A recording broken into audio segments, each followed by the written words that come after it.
yegsi la jàmm ci cabinet Tawfekh TV bu dee gan nga ci chaîne bi bësal fii ñuy wax abonné nga activer cloche de notification bi moo lay may lépp lu ñu dugal rek nga jot cabinet Tawfekh TV taxaw ci di leen jox xabaar yi am solo cabinet Tawfekh TV ci dëgg rek lay sax yéena ko moom gaañi bokk leen ko waay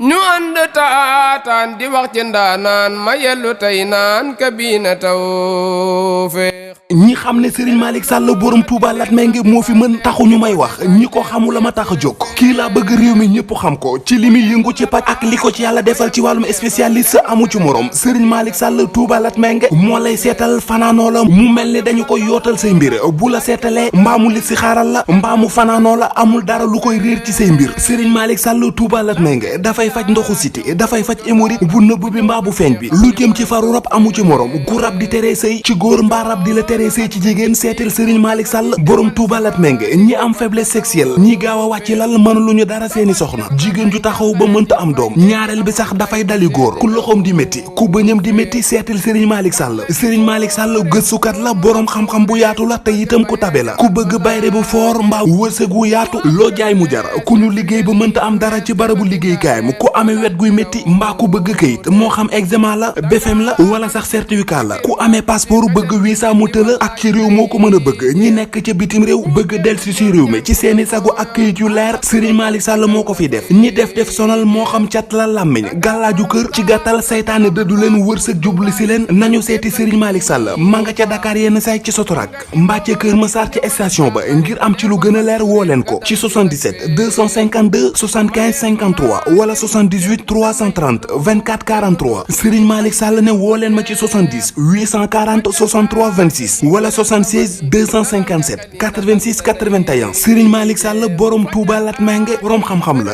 gëstukat la te it ku yàlla may la. coono ak metit lii ku mu taxati demal si Malick defal la Tawfekh tawat jeex na tey njàqare tiis fay léegi amul lay ñu seeti Tawfekh.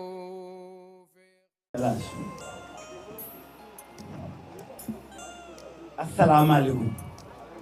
fay leen ma maa ngi nuyu ku nekk ci turam nuyu ku nekk ci santam sant responsable yi nga xam ne yëpp tey ñëw nañ pour taxaw teew fi donc pour mën a fekkee conférence de presse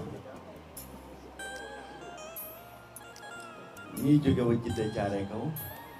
ñiy jóge département de Pikine ñiy jóge dans la banlieue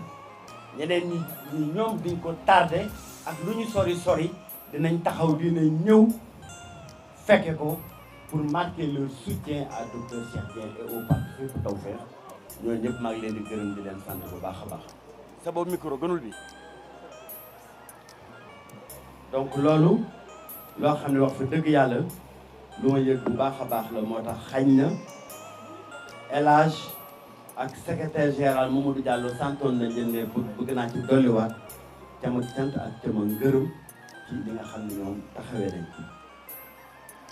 ma bëgg a tàmbali également sant askanu Sénégal gépp parce que nag da ngay nekk ci jafe-jafe mën a wàññi say mbokk ma gis ni Sénégal ba mu daj xooluñu ni kii dafa bokk fépp Tawfekh daa bokk APR daa bokk Pastef daa bokk beneen parti ñëpp dans la classe politique ku ci nekk woo nga ma baa nga yónnee ma message di ma massawu di weddi te xamagoo sax lu xew sant tamit lépp li nga xam ne dañuy ak këru tiriñ ci Sénégal tàmbalee ko Touba Tivaouane Ndiassane Kaolack man xaw ma woon ni sax ni nii laa amee ay soppe ak ñu ma bëgg ci Sénégal surtout ci biir famille religieuse yi nga xam ni ñi ngi à travers le Sénégal amul xalif général bu mu woowul wala bu yónneewul woolu ma ngir masawu ma ci tuuma yi nga xam ne dégg nañ ko ci rajo bi ñu koy teg ci sama kaw loolu dama ko bëggoon a tàmbale ci nag beral ci ngërëm ak cant kii di sama sëriñ sëñ Mountakha Bassirou bu ma convoqué ci Touba ngir leerlu lan moo xew ñaanal ma li ma demal defoo dara xam naa la xam naa say waajur xam naa say maam donc loolu day loo xam ni mënuma koo fay donc ñu beral ko cant ak ngërëm bu baax a baax lii nga xam ni tamit dëgg yàlla dal na ci sunu kaw di ay tuuma dinaa ci dellusiwaat léegi sama famille boobu dañ koo dund xaj na bu metti ci xol waaye ñu won ma leneen muy ma femme mes enfants mes hommes samay parents yëpp ku ci nekk ñu xam nañ la yow démb ak bërki démb xam nañ la nga yàgg mel ak la nga yàgg def toxal lii ay tuuma may jégalu aussi nag ñu bari ñi nga xam ni newoon nañ mi ba mu tàmbalee gis nañ ni ñeneen journaliste jóg nañ wax ba dëgg gi feeñ na kon jaratul ngay tontu ndax ku am kuddu doo lakk ahankay jar na ko dinaa tontu na ndax du moom du man moo ko gën a leer te du man bi ngay wax man ci ay firnde laa koy teg kon ngeen xam ni lépp li may wax tey ce sera un discours documenté et ce sera un discours factuel ba lu ma wax rek daa fekk ay fait yu am la te lu ci nekk damay yëkkati firnde bi ci këyit teg ko ci seen loxo document bii nga xam ni moom lay jàng tamit document la boo xam ni donc def nañ ko fichier journaliste bu fi teew di nga ko mën a jot ak pièces jointes yi nga xam ni dañ ca am yëpp pour faciliter le traitement mais contrairement à ce qu'elle a dit du ma ko lire ndax sénégalais yi lay waxal te sénégalais yi booy wax ak moom olof ngay wax ak ñoom moo tax olof rek ci lay waxee tey bu soobee yàlla.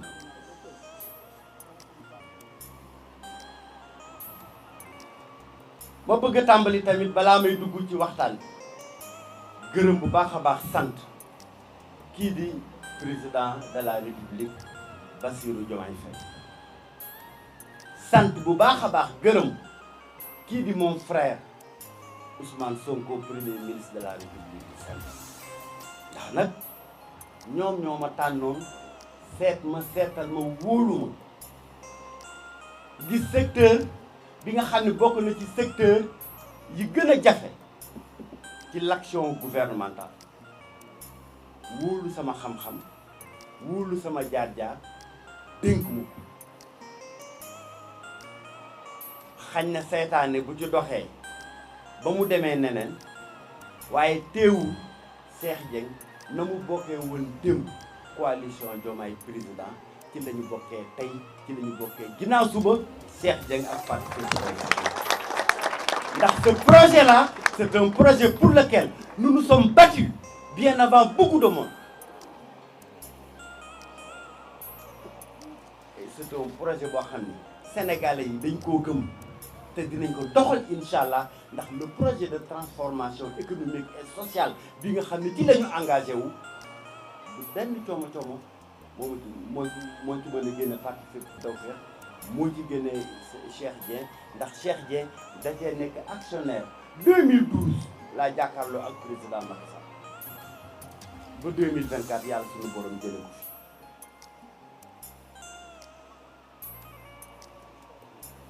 tey boo demee seet parti démocratique sénégalais ña fa nekkoon ni cadre ñaata ñoo traversé fukki at ak ñaar ci opposition bi bariwul la kon le projet là bañ koy liggéey c'est bien avant Pastef xañ na nag Pastef jóg na nekk locomotive ànd ak yeneen góor yu bëgg Sénégal yeneen patriote yoo xam ne Sénégal la ñuy xeexal nga ciy compter docteur Cheikh Dieng kon docteur Cheikh Dieng dina ànd gunge Bassirou Diomaye Faye gunge premier ministre Ousmane Sonko ba li Sénégalais yi di xaar ci le projet de transformation économique et sociale ñu def ci sunu loxo bu baax a baax bu soobee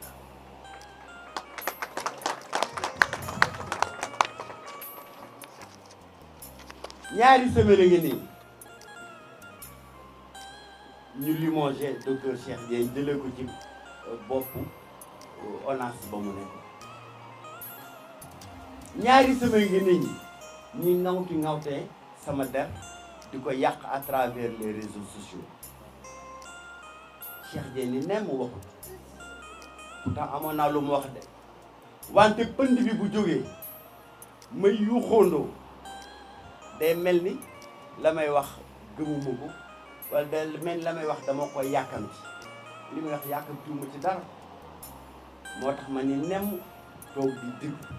ba pënd bi wul waaye balaa maa jóg di wax sax vraiment ma remercier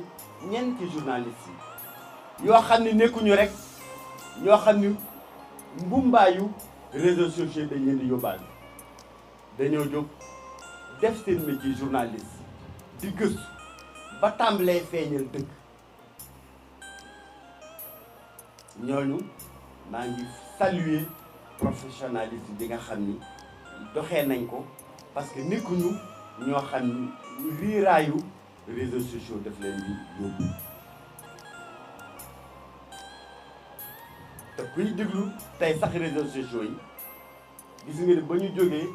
ci ñaari fan ñetti fan ñeenti fanu diabolisation débat bi demee na neneen lu dul ka nga xam ni moo ko soqe loolu la ci doon wuntu te ka mu doon dinaa si ñëwaat ñu sant yàlla bu baax a baax ñu sant yàlla bu baax a baax 13 mai 2024 la ñu yàlla sunu borom solo loolu mbubbu directeur généralu ONAS 13 août 2024 exactement jour pour jour yàlla sunu borom sumbi mbubbu directeur généralu ONAS yàlla kese man yàlla man te la mu def neex nañu sant nañ ko ci gërëm nañ ko ci ndax nag moom kese mooy borom ko ak mbubu teraanga mbubu pouvoir bu waay sol dafa neex yàlla sunu borom moo la ko solo na ma ko sante woon ba moo koy solol noonu laa ko sant waate ba moo koy sumbi sant yàlla bu baax a baax gërëm ko ci li muy def ndax bu doon ñetti weer sax am naa lu ma imprimé ci ONAS ñu bari newoon nañ ma na nga ñëw def sa bilan wu la nga def ci ONAS ndax transformation réorientation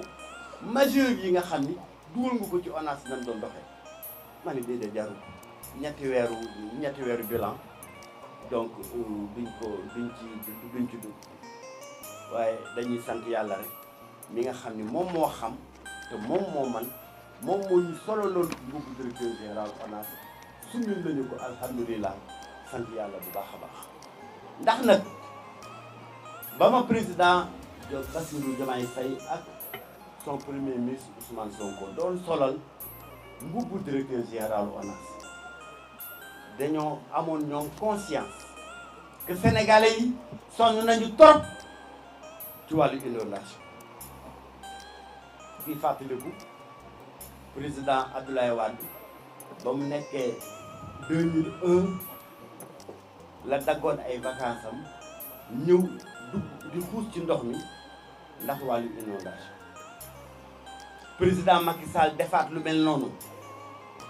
en 2012 daggaat ay vacances am ñëw aéroport tas Sénat ni la ma ca doon def ci xaalis dama ko bëgg a def ci wàllu inondation mais fekk na ñun depuis 1985 1984 ñun waa Mousdalifa ñun waa Médina Gounass ñun waa Jidda ñu ngi nekkoon ci biir inondation te jógee guñ ci nag ba suñu jonni tey inondation dafa nekk loo xam ni faagaagal na ñu bari ci seen ay bakkan ñu ñàkk ko ci seen ay biens ñu perte ci ay seen situation sociale ñu ñàkk ko ba président Macky Sall def ci 740 milliards wante teewul mbir mi fa mu nekkoon ma nga fa ba sunu jotee tey lu tax loolu yaakaar naa ni bokk na ci lu am solo li tax ma jóge ONAS 740 milliards yi fa muy dugg bokk na ci li tax ma jóge ONAS dinaa ci dellusiwaat léegi leeral leen waaye balaa ma cee egg si parce que loolay àlli kala ci dafa am ay contre-feu yoo xam ne ak ñombe ña ko def ñëw fay ay journalistes ñu dem ci réseaux sociaux di yàq deru Cheikh Dieng waaye man góor pire la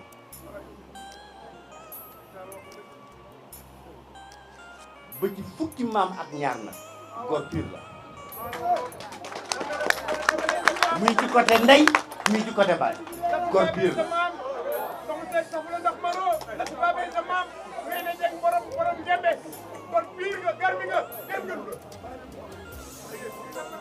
ab journaliste ñu fay ko neexal ko mu jóg ni Cheikh Dieng dañ koo jox oto ngir ger ko ka ko jox oto bi da doon wut marché ci ONAS yee yaay delloo na oto bi sax jaay leen ko bañ jaay ko ko 80 millions dégg nga wax ju ñaaw ju ñàkk fayda yooyu tamu mu di wax ci man de ndax tey du mu ko waxee nag ab taalibe la juróom benn oto ngi gaare sama bunt juróom benn oto ngi gaare sama bunt ñetti oto yoo xam ne maa ko moom ñii 4x4 yoo xam ni mën naa koo liggéeyee te sama alalu bopp la jar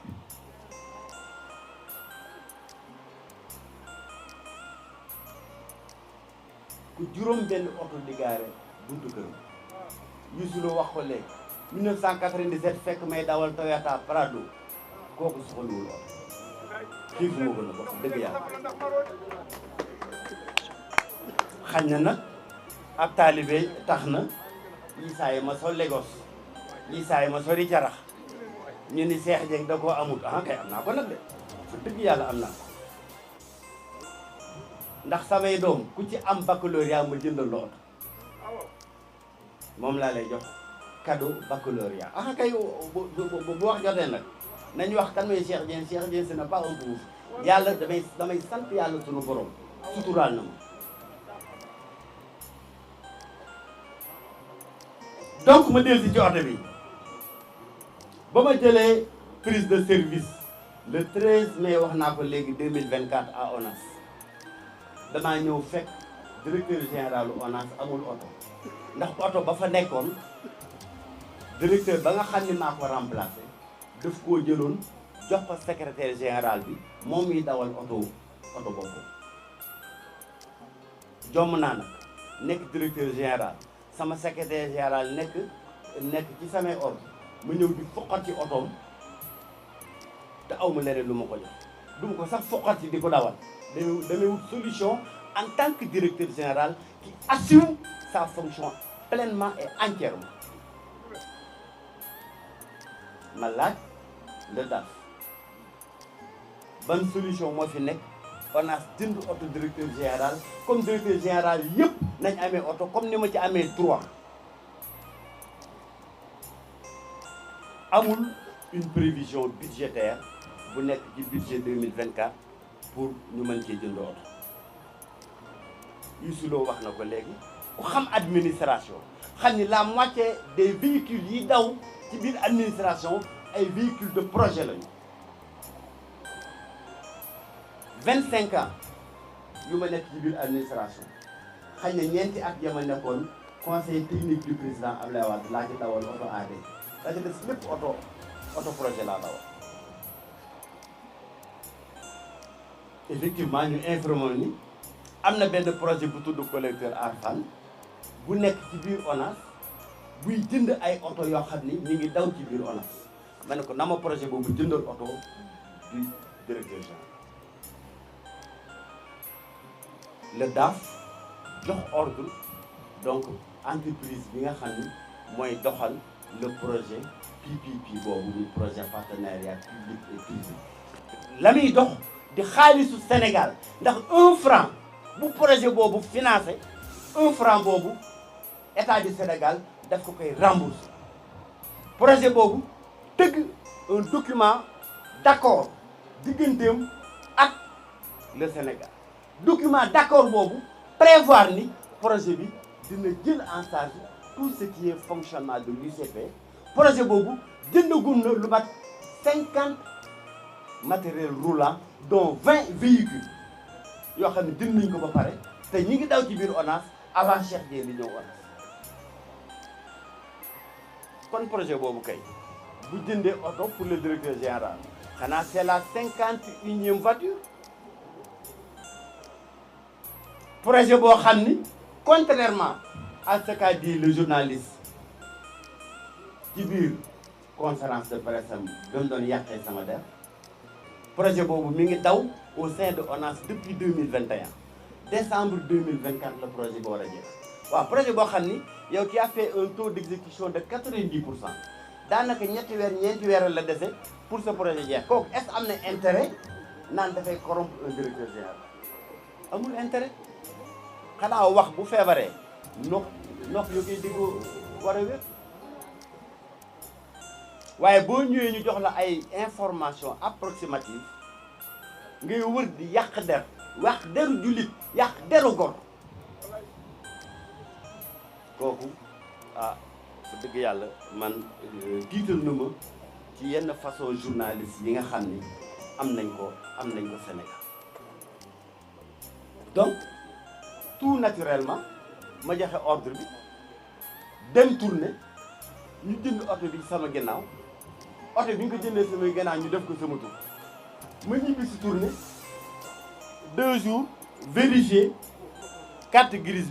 bi gis carte bi daa nekk ci sama tur ma delloo oto bi delloo carte grise bi mi xaw ma nu ngeen doon defee fii ci ONAS mais dama ne woon ba may jël service ni tappale jeex na ONAS kon bu dee da ngeen daal def oto yi ci turu nit ñi dindi leen ko commencé leen ko ci oto bii ngeen def ci sama tur ngeen dem dindi ko def ko ci turu ONAS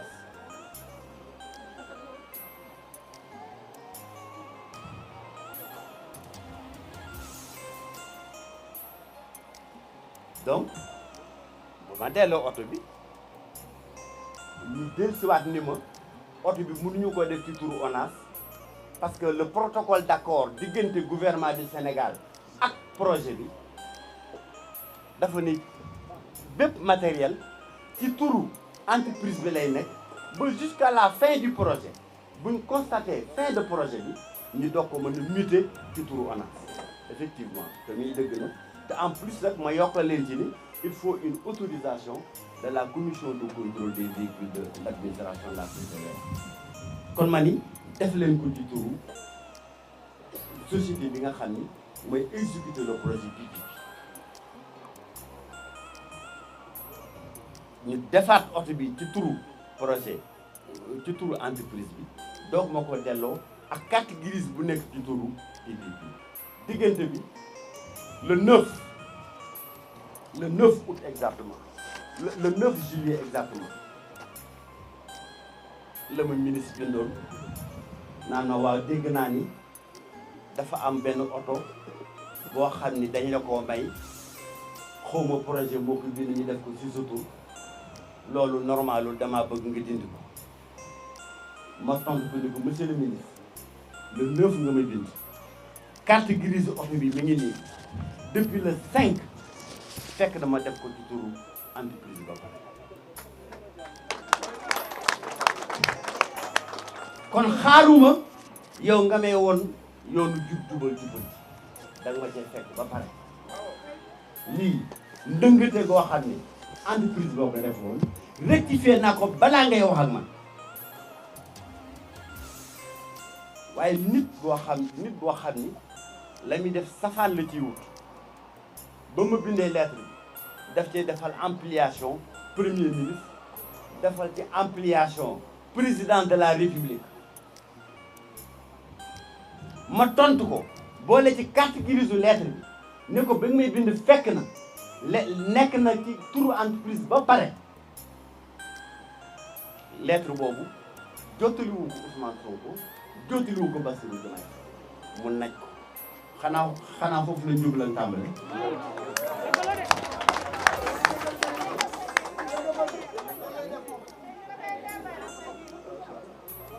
ba pare muy dossier boo xam ni c'était fermé depuis le 9 juillet mu bàyyi ba ñu dàq ma au mois d'août mu dem fay am journaliste ni ko waxal ci waxu oto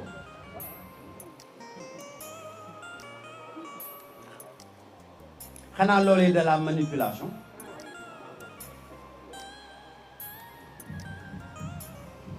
loolu dama leen ci woon ay këyit yu leer këyit bu njëkk bi di ngeen ko am après moo nekk ligne bi nga xam ni en rouge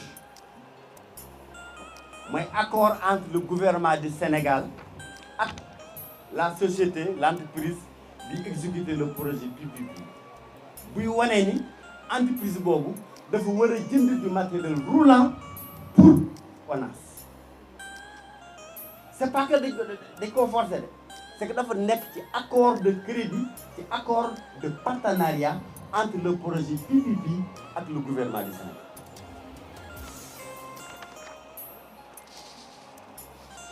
deuxième bi nekk la liste de tout le matériel bi nga xam ni le projet l'a déjà acheté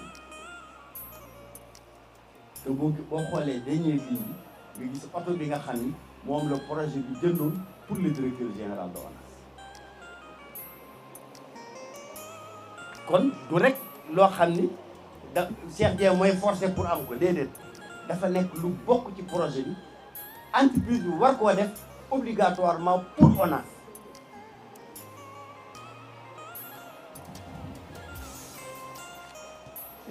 bii lettre laa bindoon ministre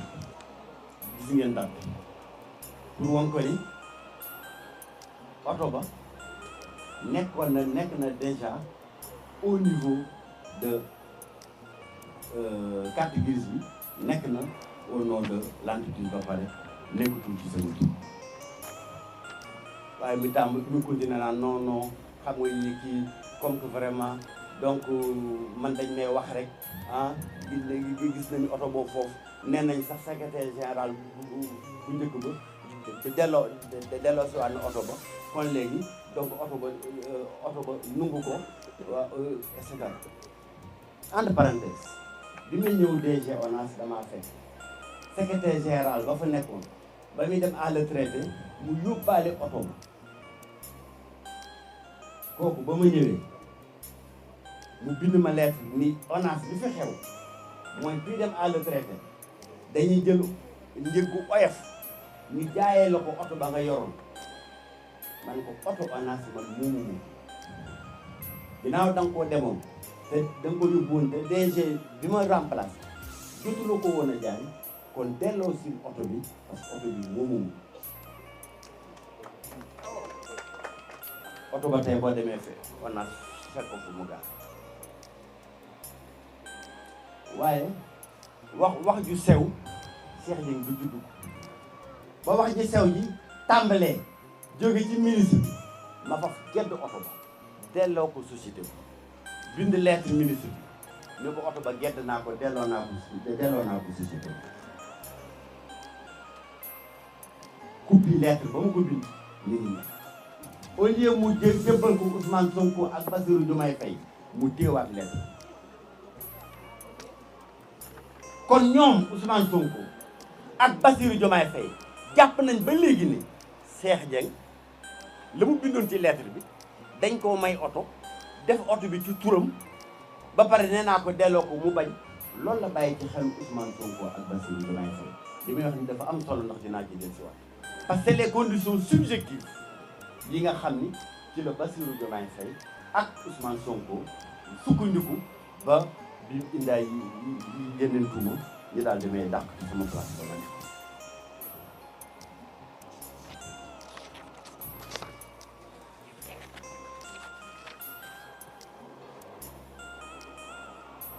loolu nekk ci wàllu waxu ñàkk fayday oto fu dëgg yàlla ku gis lii ni mu demee xam ni lii jarul woon sax wax ñaari fan ci oto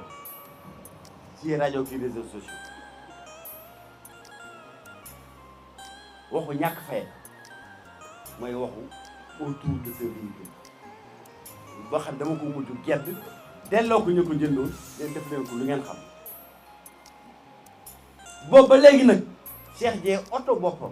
moom lay demee tourné oto boppam lay liggéeyee ndax wax naa ko léegi nag am naa ñetti oto yu ma mën a liggéey waaye dafay dëgg di yoon booy liggéeyal un service en tant que directeur général nga war a am auto de service ci service ba ngay liggéey. alors journaliste ba ñu yónni woon mu yëkkati beneen tuuma ni Cheikh Dieng ba mu nekkee DG ba léegi il fait des recrutements une gestion clanique ay recrutement à tour de bras boo demee jeune ci de caare ko yëpp sax recruter nañ leen ci biir ONAS te loolu ministre bi Cheikh Tidiane Dièye moo ma bind lettre defal ci ampliation Sonko ak Diomaye ni ma dégg naa waaye wax ci dëgg yàlla kilifa dina toog naan dégg naa te doo ma ni rek fais-moi un rapport sur tous les recrutements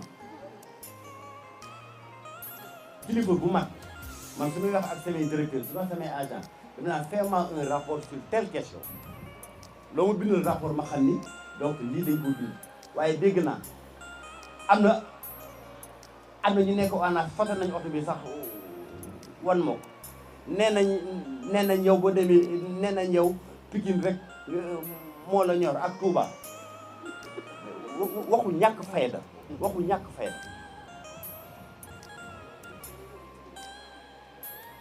ba mu bindee lettre bi ni dégg naa ni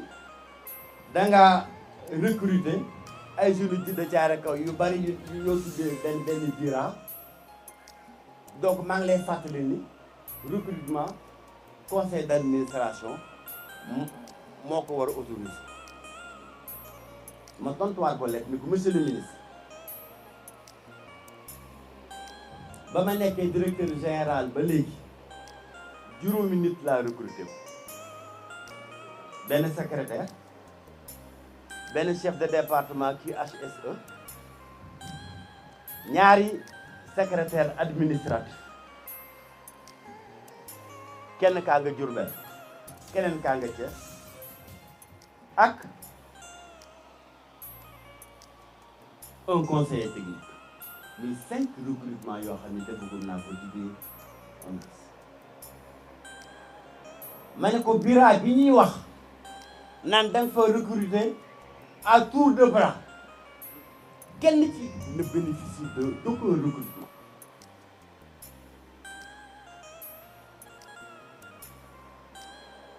cinq recrutements yi ma def yëpp c'est des postes vacants yoo xam ni dama leen a fekk ONAS xanaa directeur général nag am na droit un poste vacant mu pourvoir ko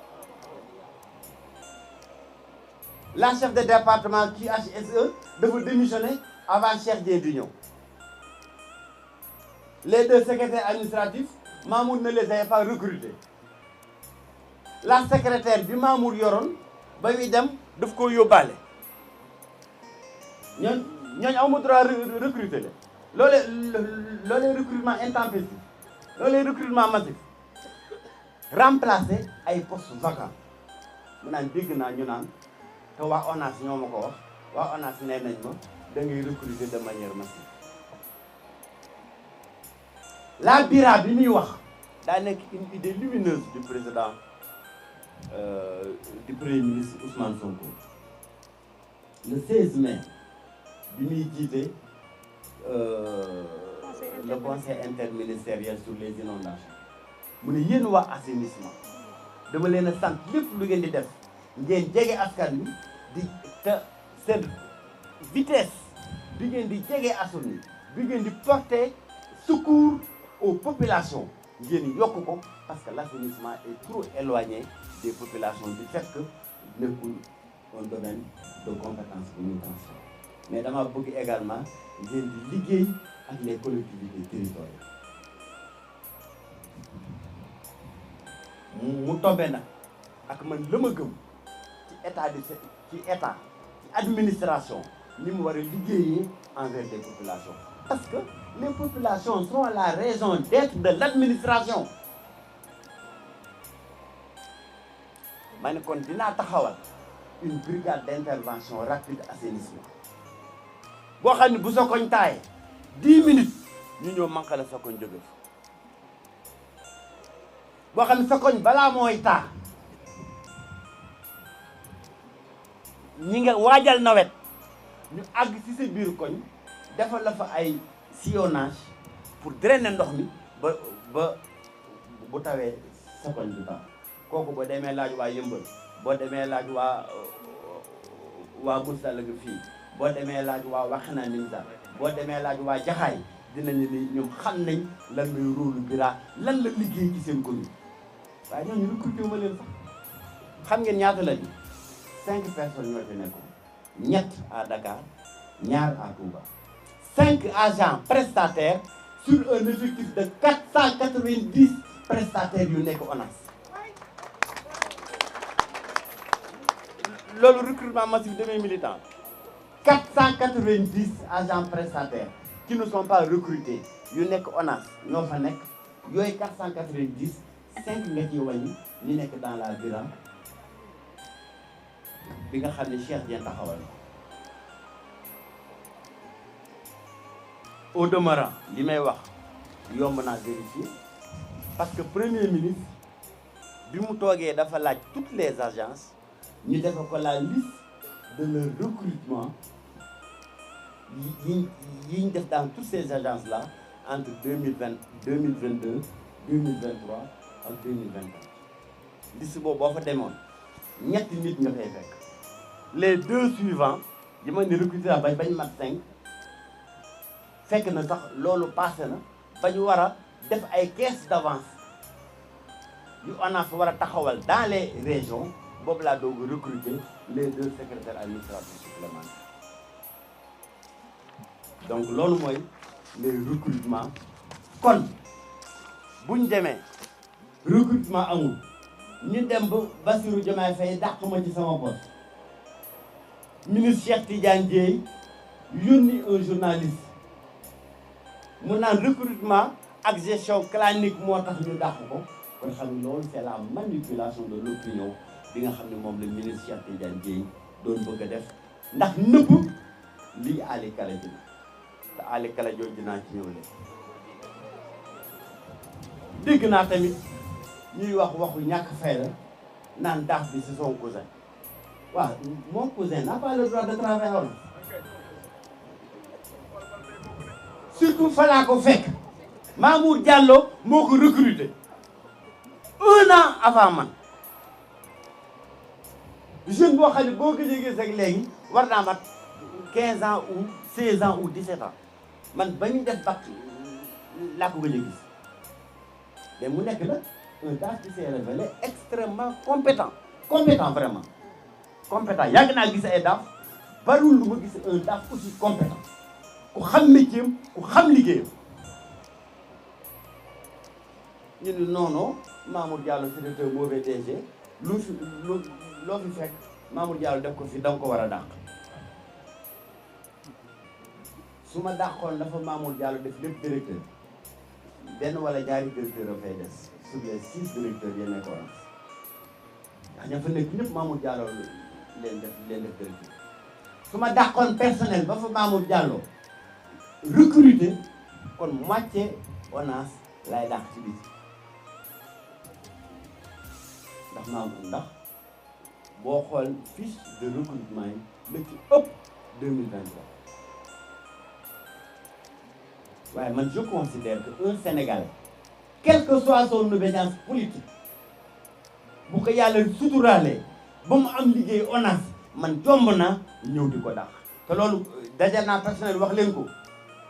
léegi xaw ma ku fi Mamour Diallo indi xaw ma ku fi la Sénégal ñi indi xaw ma ku fi beneen DG indi parce que ku fi nekk rek dañ la fay indi kenn deful concours dugg ONAS kenn deful concours dugg ONAS ku fa nekk rek directeur moo toog xëcc na may leen xaw ma ku fi ban directeur indi waaye man Cheikh Dieng du ma dàq kenn du soobee yàlla ku fiy jógee daa fekk sa comportement moo la fiy jële waaye ku liggéey sa liggéey normal du ma la dàq ngir def samay militant loolu jomm naa ko te samay militants yi ñoo la ko gën a xam la nga xam ne dinaa ko def mooy dinaa yokk volume de travail yu ONAS dinaa yokk li nga xam ne ONAS moom lay liggéey ba ku ci sa wërsëg nekk dinaa la mën a dugal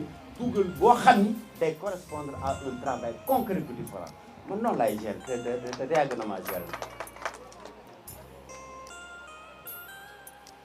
kon daaf bi du sama parent au premier degré du sama parent au deuxième degré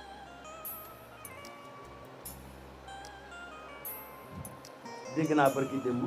ñu naan daaf bi son cousin daaf bi son cousin daaf comme si c'était un crime d'être un daaf le cousin de directeur général loolu encore manipulation boo xam ni Cheikh Tidiane Dièye moo ko soxla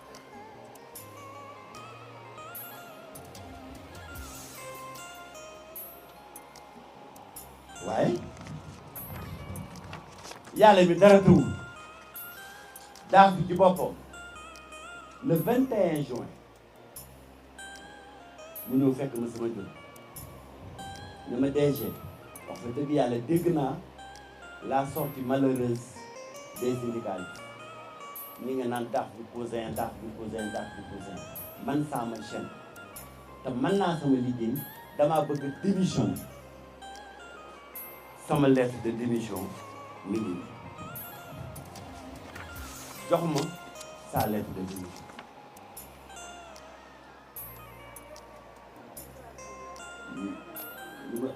le lien de parenté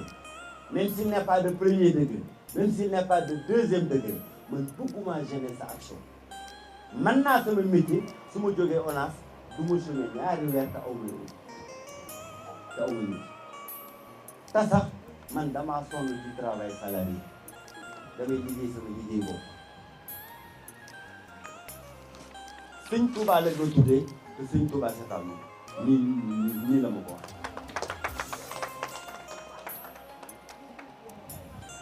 un jeune très digne très responsable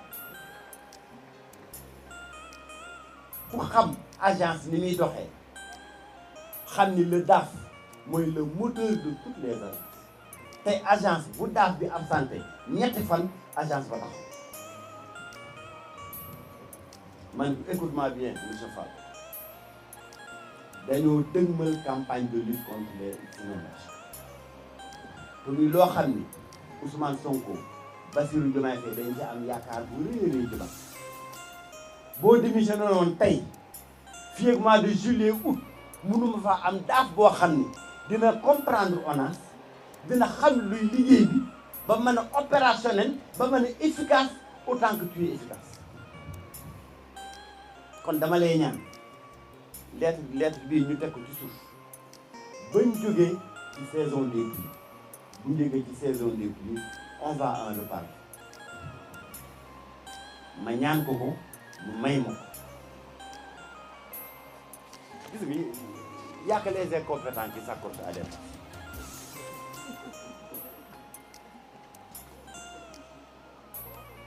donc loolu mooy question daf son cousin boobu ci boppam sax moom démissionné woon na depuis le 21 pour ni je veux te mettre à l'aise on le voit donc ñett yi le journaliste malheureux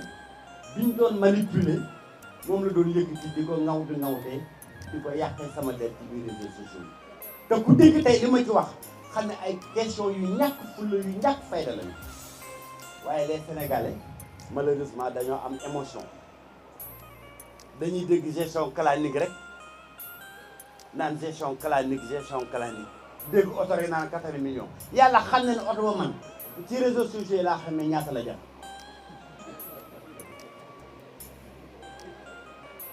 dégg daaf cousin naan c'est son cousin waaw cousin boo ko fekk moo la fa jiitoo at loolu loo ci man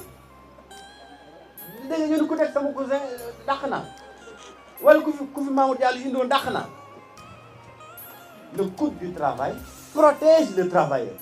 kooku ku ko def it defoo ko ci dëgg defoo ko ci yoon dégg naa en plus ñu naan da ca waroon information bi waaw man ñàkk naa fayda ñàkk fayda gu day ne naan damay dem ci ministre naan ko yëngi-yëngi naan ko monsieur le ministre léegi leen monsieur le ministre dan mooy yoonam ci na may gérer sama agence lu ci yoonam xanaa loolu directeur bu matul la man nag damaa mat li ma doon. J'ai aucun compte à rendre par rapport à la gestion de mon personnel à qui que ce soit ki nga xam ni mooy la structure bi nga xam ni sax war naa wax ak moom xanaa mooy le conseil d'administration parce que nag loi moo créé ONAS te loi boobu mooy ni la structure de direction de ONAS c'est son conseil d'administration et sa structure exécutive c'est le directeur général kon lu ci yoonu ministre ba muy yëngal yi ñëw naa ko monsieur le ministre daaf bi sama cousin la du ma DG bu ñàkk fulla du ma DG bu ñàkk fayda alors je pense que yooyu détail bu ñu ko évacuer mën na ñooñu nag sous les chaises sérieuses wala wax léegi lii aali kalaj li tax Bassirou Diomaye Faye dàq le 29 juillet 2024 le ministre Cheikh Tidiane Dièye daf maa bind lettre ni ma dama am na benn marché curage boo xam ni jox nga ko ñaari société yooyu ñaari marché dama bëgg nga arrêter processus bi te marché yooyu nga jox ko par entente directe à l'entreprise Delta benn bi ak à l'entreprise Vicas bi ci def loolu bind naa DCMP pour wax ko na ma ko may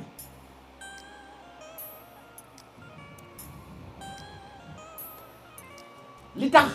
ma def loolu nag mooy tuuma yu méttee métti yu mu yëkkati te dara du ci dëgg mu teg ko ci sama ndox bu njëkk bi nee na ma j'ai des soupçons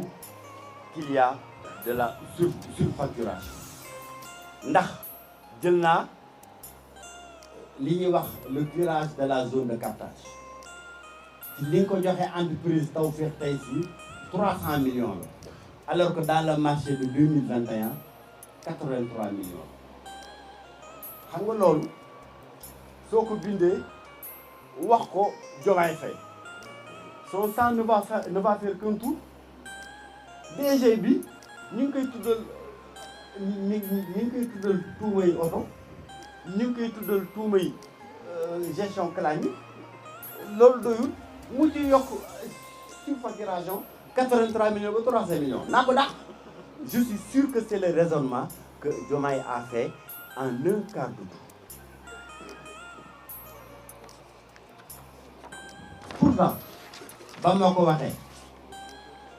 ci suba sa laa ko tontu nag Cheikh Ndiaye moom kenn du ko jànnaan kenn du ko tuuma man ko nee nañ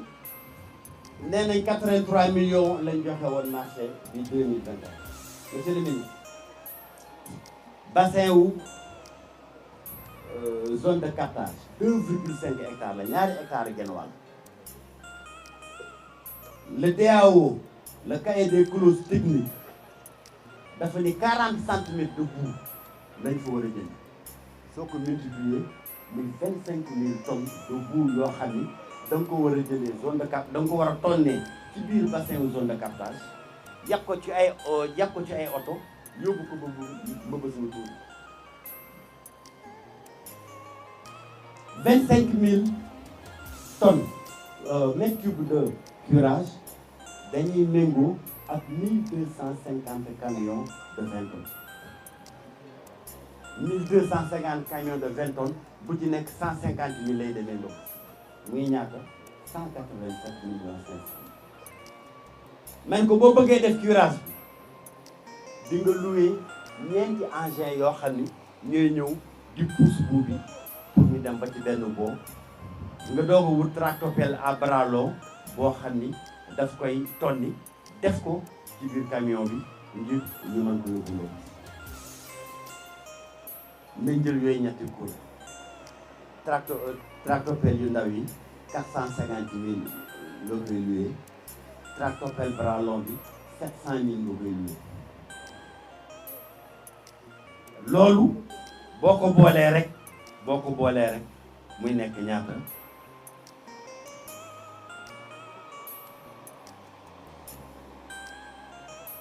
un coût de 270 millions transport ba ñëwagul main d'œuvre ba ñëwagul carburant ba ñëwagul kon ku la ni 83 millions le curé buubi 83 millions yi ci poosam la ko def séddoo ko ak ña nga xam ne ñoo doon saytu liggéey bi waaye 83 millions mën nga def boobu liggéey xaalis ba dañ koo séddoo woon en 2021 dañ koo séddoo woon en 2022 wante kenn liggéeyu ko ndax lii mënu koo liggéey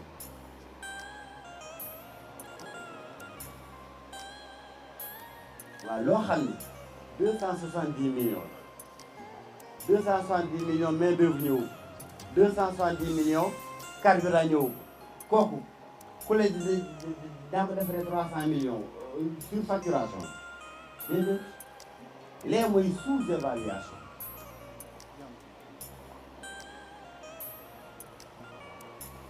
et la preuve 2021 dañoo curer le bassin de la zone de captage mu am inondation mooy ne kon curage aw loolu yoon 2022 dañoo curer bassin zone de captage amaat inondation loolu journaliste mën ngeen a dem ci waa zone de captage yi ngeen laaj leen 2023 le directeur général bi xam ni lii jëmul kër mu ni waa ENAMCIM dama leen di ñaan yéen ci seen projet bi ngeen ñëw curer ma zone de captage parce que zone de captage dafa stratégique ndox bi jógee Grand Yoff yëpp foofu lay yëg kon foofu boo ko curer wut il faut zone de captage inondation mooy inondation yi doon dugg ba biir Pakoa 2023 kese la taw te boobu dañoo teg entreprise Vicas ba ko doon curer dañ koo teg fële woo ENAMCIM curer ko curer bu baax ENAMCIM curer bu baax ba mu curer woon nag laa ne man directeur général boobu curage moom lay sant société yi ñu def ko ndax amuñu pour di séddoo ak xaalis boo xam ne dafa dugg ci biir kër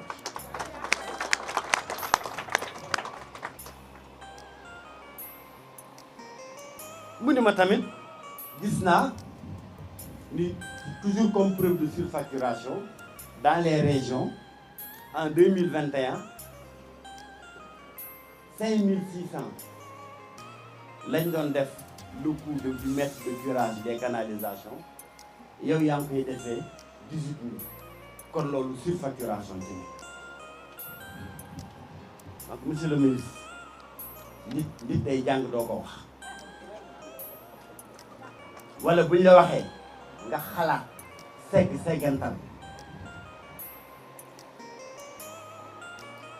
canalisation boo xam ni sur 100 mètres parce que les canaux dañoo am taux de charge entre 80 et 100%. loolu rek déjà c'est la preuve que kenn mësu leen curer une canalisation chargée à 100% mooy kenn mësu koo curer une canalisation curée mën ngaa toog ñetti at doo ko curer taux de charge bi environ 30-40% maximum lay doon kooku un tout professionnel assainissement boo dem mu ne la looloo am waaye ren canalisation yéen doon curé bu ci àgg 100% la les vidéos sont là mën ngeen ko am ci élage ndaw après comme preuve et dans toutes les régions muy Saint-Louis muy Diourbel muy Kaolack muy Matam fépp fu ñu curé un taux de charge entre 80 et 100% lañ koy fekk mooy ni kon ñeenti at juróomi at ci ginnaaw kenn mësu koo curé pire ku dem sama page bu di fa fekk ay poisson chat yoo xam ne dañ leen a nappee dans la steppe de Diourbel poisson chat bu toll nii Youssou qui est un colonel des eaux et forêts donc ku xam wàllu pisciculture xam ne yooyu poisson chat am nañ au moins 3 à 4 ans d'âge kon tey mën naa taxaw fii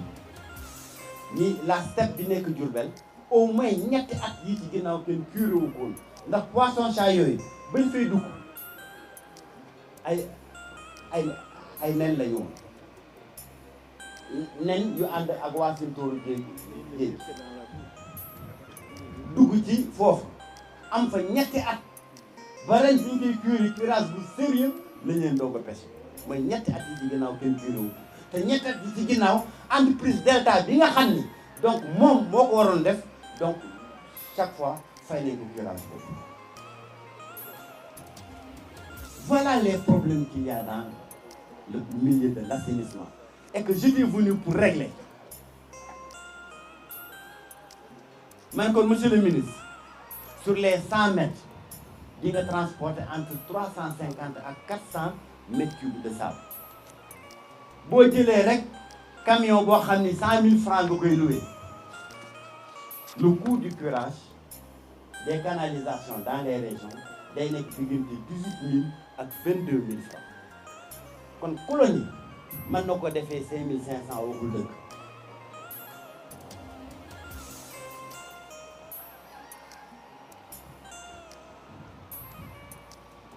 boobu marché pour rappel marché donc boo xam ni diggante 2021 ba 2023 entreprise bu ñuy woowee Delta donc ñoom ñoo ko gañoo dégg ngeen ma fi ñaari entreprise Delta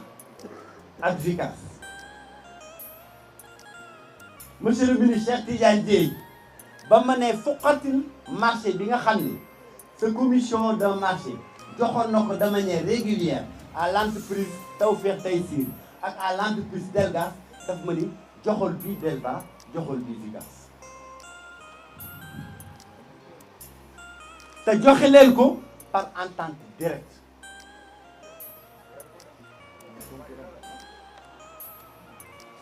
donc muy mel ni ñoom tëb nañu directeur général ONAS marché boo xam ne rëccoon nañ leen dem nañ ba ci ministre Cheikh Tidiane Dièye pour ministre Cheikh Tidiane Dièye foqorti ko si ñi nga xam ne ñoom ñoo ko yor jox ko Delta jox ko Vicas te loolu daf ko bind ci ab lettre mooy ni kenn du ko wecci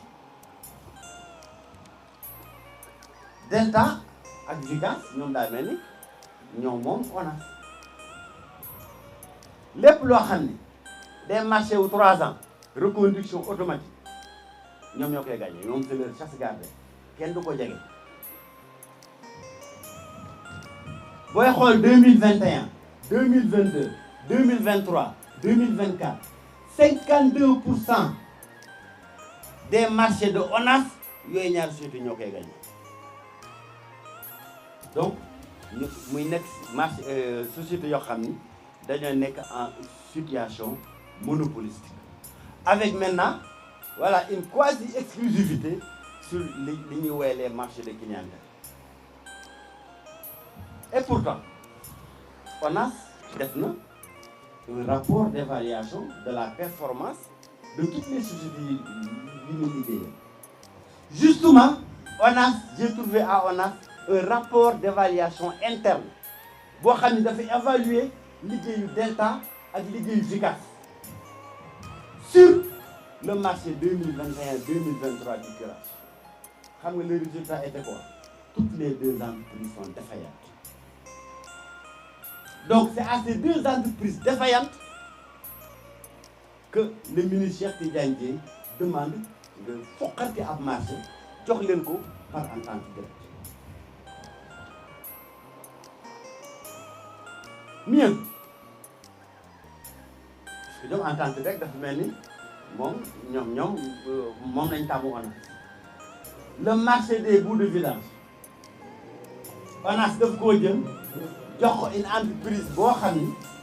c'est entre Delta ak Vicas ñoom ñaar ñu constitué benn consortium tuddee ko Delvic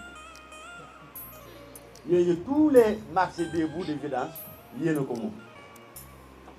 marché yoo xam ni lépp lu fay investissement dans les stations ONAS a koy def buñ paree jox leen l'eau épurée ñu dem jaay def seen poche buñ paree jox leen le compost ñu jaay def seen poche jël pourcentage bu ndaw moom lañuy rétrocédé daaw biñ nekkee ci màggal bi le préfet de Mbacké dafa tëj les stations yi nga xam ni dañoo nekk à Mbacké ndax même miir ba daanu entreprise Delvic muy Delta plus Vicat daf ko bañ a tabaxaat ba ndox ñuy jógee ci buub bi dugg ci toolu nit ñi ba population yi jóg taxaw préfet obligé fermer boobu station boo demee Ndar sa yaram daw boo demee Fatick sa yaram daw lépp vérifié woon naa ko di toog di xaar bis bu rafet waaye wante bis bu rafet bi fekk musul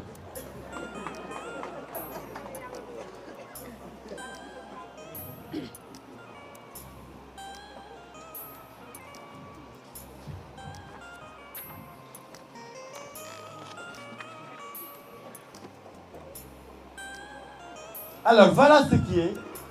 Delta ak Vigas entreprise yoo xam ni lu leen neex def mais xalaat lay jëriñ. Comment une entreprise privée peut faire marcher un ministère? Comment une entreprise privée peut faire marcher structure bu toll ni ONAS? Ban argument la fay génne xalaat lay jëriñ ban argument la entreprise yooyu am pour faire marcher au doigt et à l'œil des structures aussi importantes que ONAS ou que le ministère chargé de l'assainissement.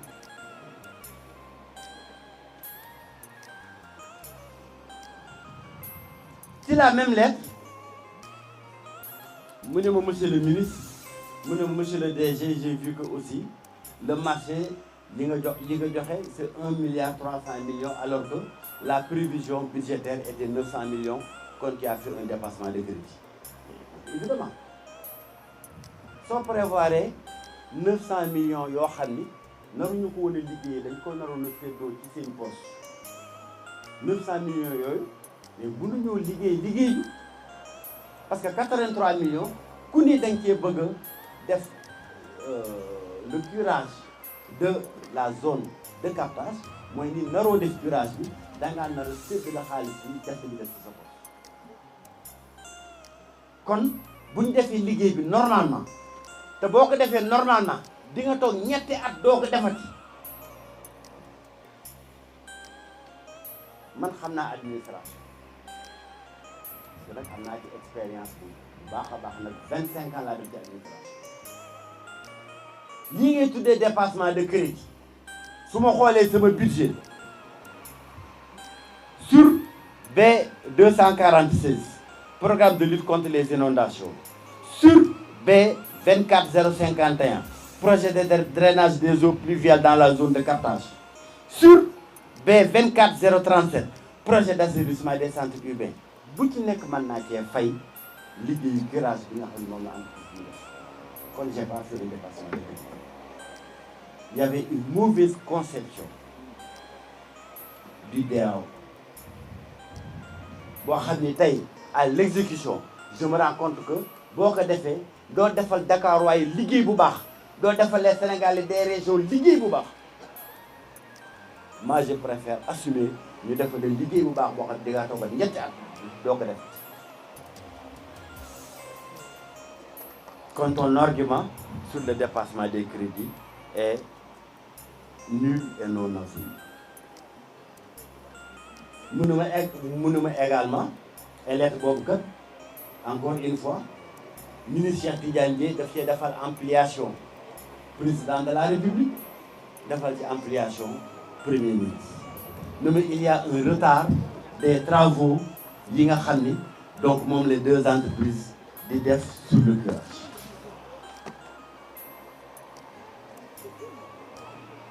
ma ne ko monsieur le ministre et ça c'est la vérité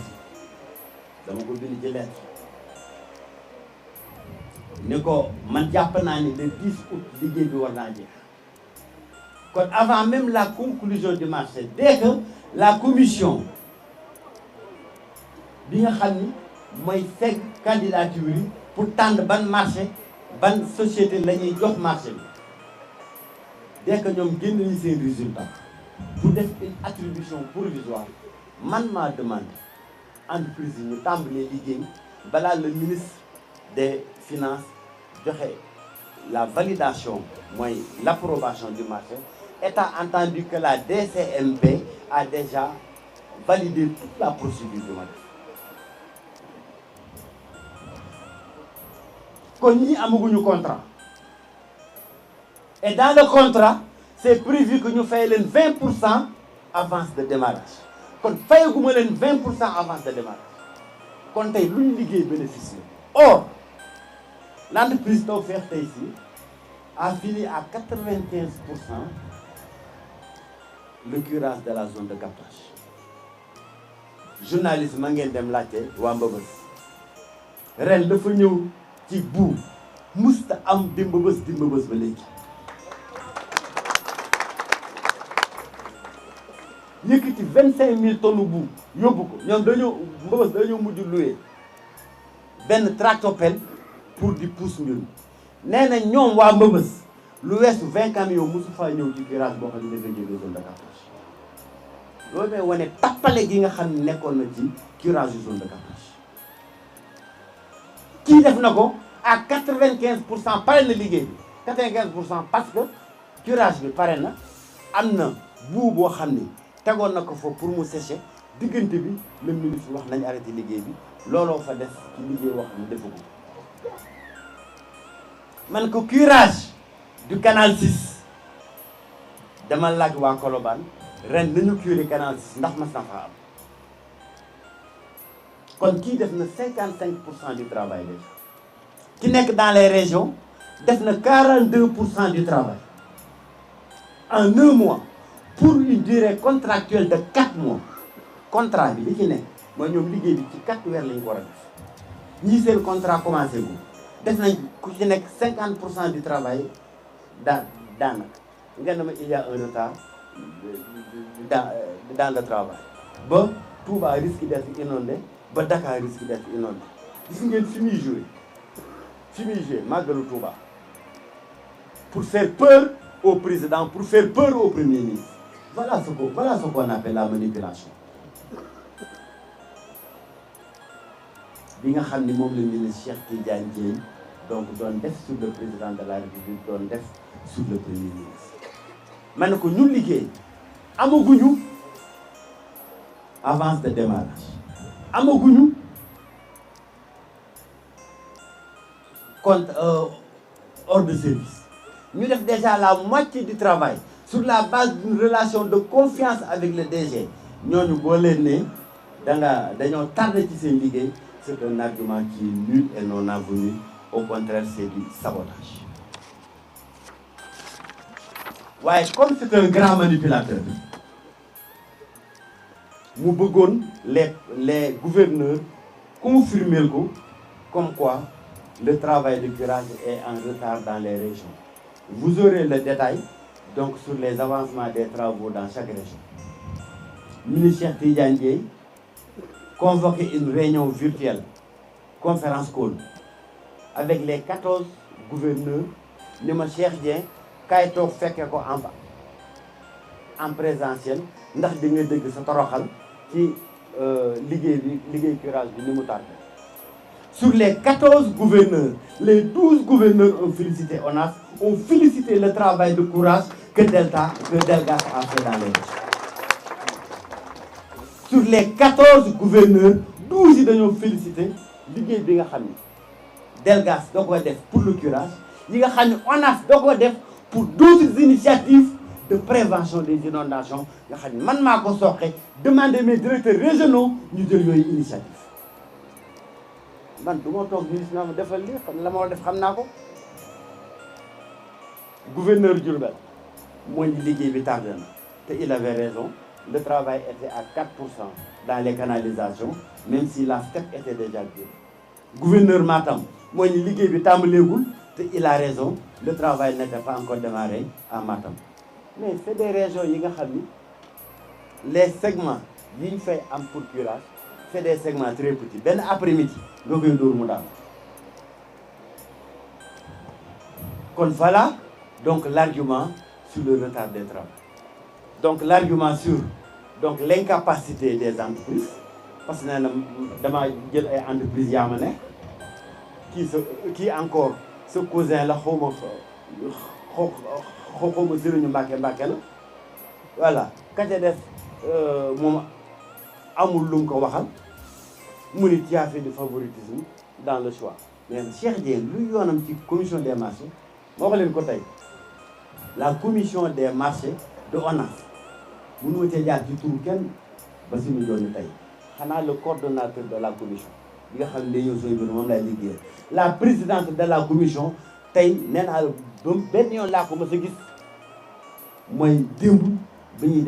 de service ONAS.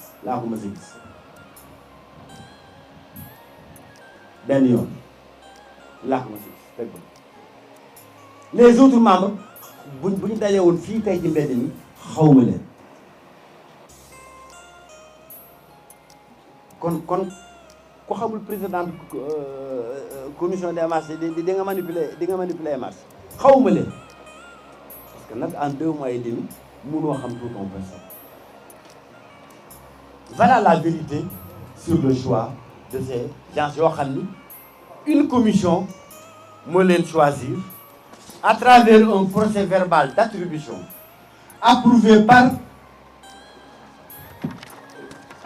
la DCPM, ministre Tidiane Dièye, il met ce PV de la commission des marchés à la poubelle et de Delta ak Vicas par entente directe nga jox leen le marché. Parce que loolu moo ma neex comme loolu ma neex xam loolu moo am kànju.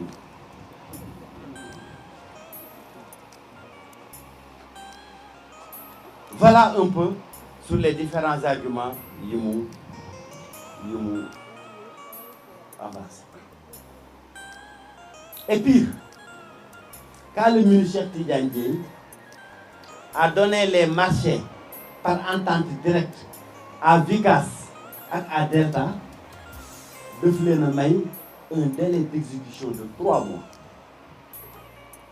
Mais donc jusqu'à mi-novembre, la saison des pluies hier, nous continuons de faire. Kirage, vous avez parlé de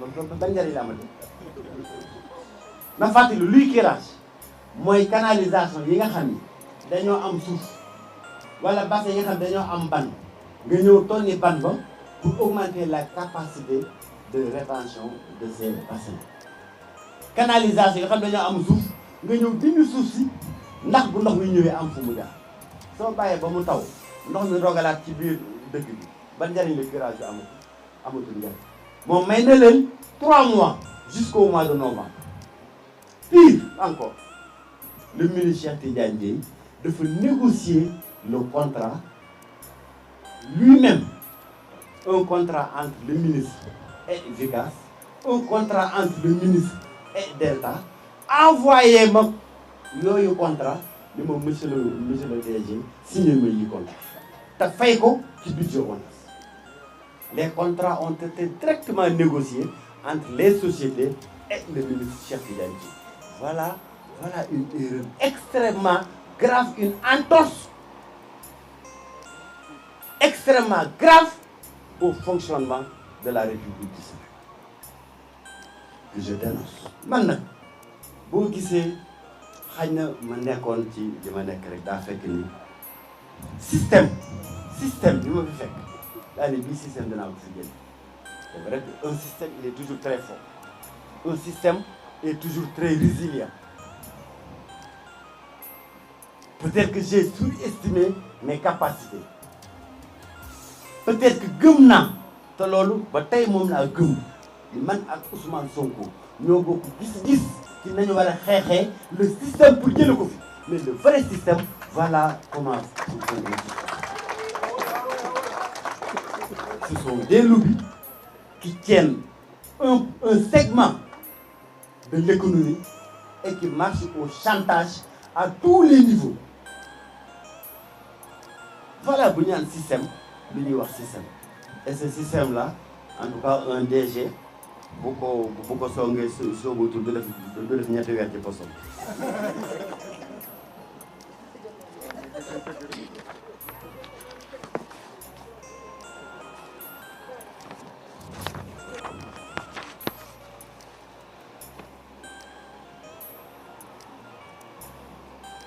Alors, ce qu'on voit,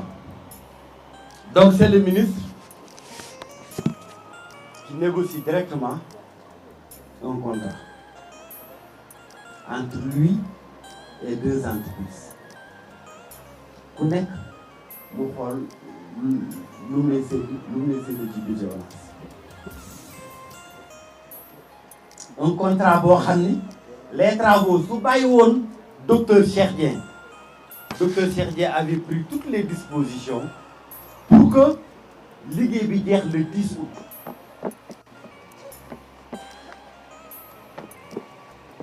tey jii ne wax ak yéen le 16 août le contrat du ministre n'a pas encore commencé à marcher. mooy ne kon tey bu tawoon Dakar mu am inondation bu tawoon Touba mu am inondation le ministre Cheikh Tidiane emporte l'entière responsabilité. parce que moo ñëw dugg ci marché boo xam ni yoonam nekku ci fuqat ci marché bi bëgg koo jox yeneen ñaari entreprise de son choix DG bi bañ mu dàqalu DG bi voilà la vérité qui s'est passée.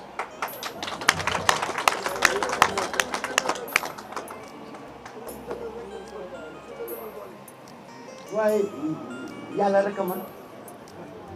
ma yokk ci leneen ONAS une loi moo ko créé. La loi 2024 de 2023-1004 2023-1004 boobu dafa jox au DG la plénitude dans la gestion financière. Pire, cette loi-là dafa ni ONAS a une double tutelle. Une tutelle technique, le ministre chargé de l'assainissement, et une tutelle financière, le ministre chargé des finances. xanaa kon kay bu doon am kuy dugg ci marché yi c'est le ministre des finances Cheikh Tidiane Dièye qui assure la tutelle technique lu yoonam ci ay marché wala foofu la kaañ bi nekk moo tax mu bëgg caa dugg. La tutelle financière de ONAS est assurée par le ministère du budget dem leen sur la loi 2023-1004. L'orientation est assurée par le conseil d'administration et la direction exécutive par le directeur général qui a en charge la gestion des ressources financières. Moom mu ni et ça xam naa ni ce sera une première dans la longue histoire de l'administration sénégalaise qu'une administration ordonne des dépenses sur le budget d'une autre administration. Ça c'est une première donc boo xam ni dinañ ko jàllale ci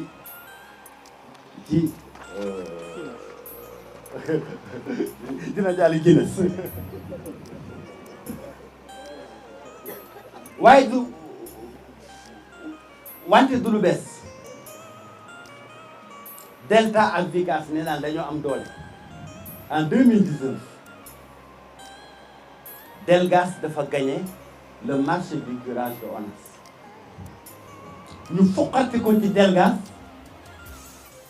séddale ko Vicas ak Delta comme ni ko ministre bi bëggee defaate en 2024 lii du lu bees. En 2019 Delgas moo gagné le marché du curage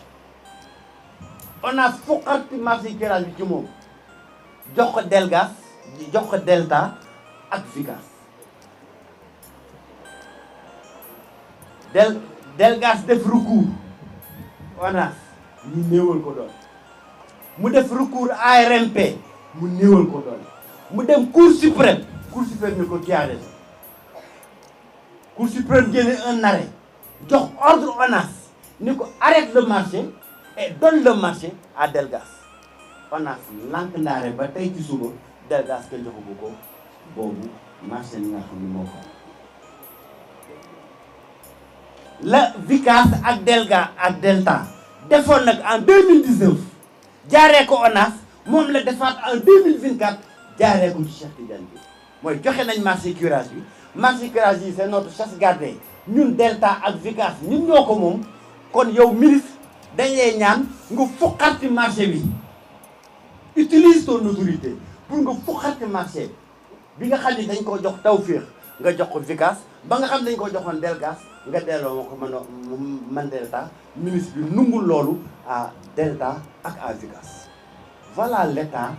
dans lequel nous sommes. Voilà le ministre Cheikh Tidiane Dièye ce qu'il est. Un ministre qui marche aux ordres des entreprises.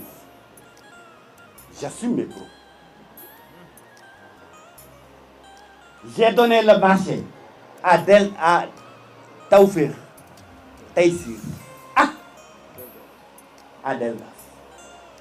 ni Cheikh Tidiane ni fuqarti ko joxal bii Vicas joxal bii Delta ndax man ñoom laa bëgg nga jox leen ko. Et le même procédé avait eu lieu en 2019 et quand la Cour suprême avait demandé que le marché soit restitué à Delgas, ONAS a fait refuser.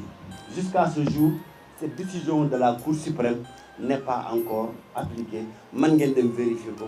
donc au niveau de la Cour suprême. Voilà ce qui se passe à ONAS. Voilà ce qui se passe dans le secteur de l'assainissement. Voilà le vrai visage de Cheikh Tidiane Dièye dans son comportement avec des lobbies. loolu nag la Cheikh Tidiane bañ moo tax ñu dàq ko te loolu bu ñu ma di naree dàqaat suba dinañ ma dàqaat suba dàqaat ma ginnaaw suba dàqaat ma ginnaawaat suba ndax lu dul dëgg du ma ko def tey du ma ko def ëllëg du ma ko def ginnaaw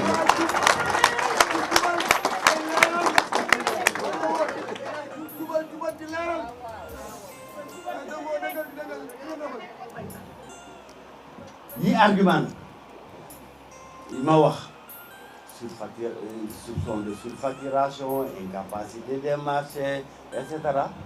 Moom la Cheikh Tidiane Dièye jox DCMP. DCMP objectivement amul les éléments factuels pour pouvoir donc juger de la pertinence de ces actes. Kon elle risque d'être induite, d'être menée en bateau comme Cheikh Tidiane Dièye a mené tout le peuple sénégalais en bateau en disant que lii kii oto tax ñu dàq ko kii gestion gabegie moo tax ñu dàq ko te lii moo tax ñu dàq ma lañ ma dàqee mooy nungul marché bi ci ñi nga xam ne ñoom la ko commission des marchés joxal ma ko Delta joxal ma ko Vicas ma ni ko maa lànk ndaari ba tëdd ci suuf du ma ko def tey du ma ko def ëllëg du ma ko def ginnaaw la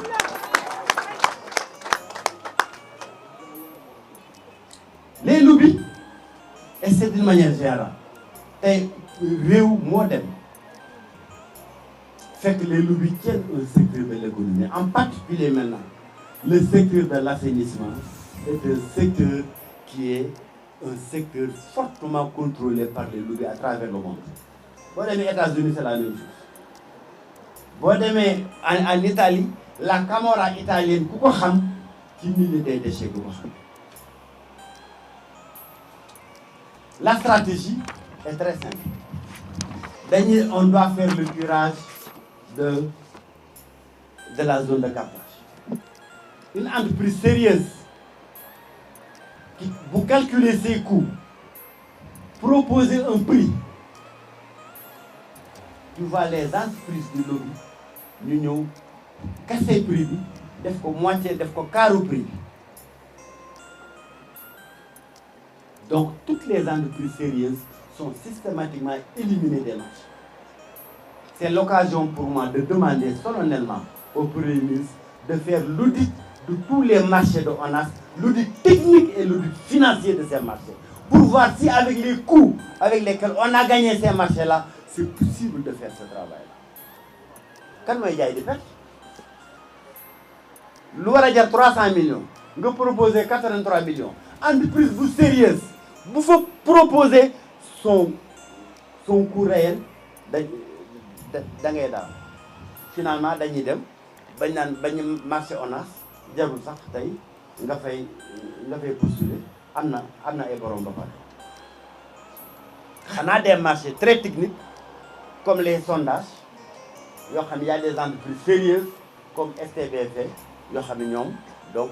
SVTP yoo xam ne ñoom ils compétissent et gagnent sur ces marchés parce que c'est des marchés sérieux mënoo fa def tappale xam nga sondage mooy lan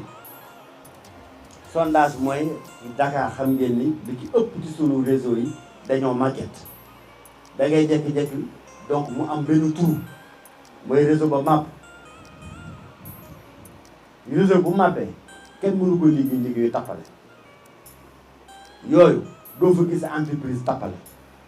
entreprise yi liggéey sérieusement ku mel ni caytu nga fay gis entreprise bi liggéey sérieusement ku mel ni STBF nga fay gis entreprise bi liggéey sérieusement ku mel ni EGX nga fay gis waaw yooyu marché doo fa gis entreprise tappalekat yi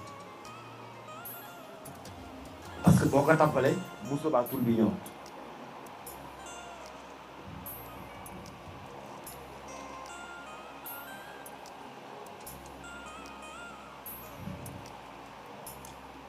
ça signifie quoi yéen a ngi fàttaliku président Macky Sall demoon na fi Touba di wane ak njaaxleem que ni mu ni man li may def ci xaalis ci inondation dafa bari te at mu nekk inondation yi di gën a yokk lu tax ndekete yoo lii moo tax ndekete yoo parce qu'il y a des lobbies qui gagnent les marchés, qui n'exécutent pas les marchés et qui se partagent l'argent avec à travers la chaîne du commandement. C'est ça que le système que Cheikh Dieng a décidé de mettre un terme au niveau de ONAS en tant que directeur général. loolu nag boo ko ñemee da ngay ñemee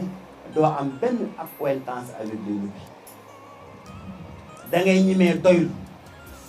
da ngay ñemee da ngay xaw a ragal yàlla tuuti te ragal naa yàlla na doylu na te ñemee naa combat. Je peux le perdre comme j'ai perdu ce combat-là contre les lobbies mais du tee si c'était à refaire je le referai parce que loolu damaa gëm ni Sénégal tey ñu ko bëgg ñu patriote ñu ñemee jàkkaarloo ak lobby di xeex ak ñoom ñooñu mën a yëkkati seen Sénégal le plus simple pour moi mais c'était de me ranger le plus simple c'était de me ranger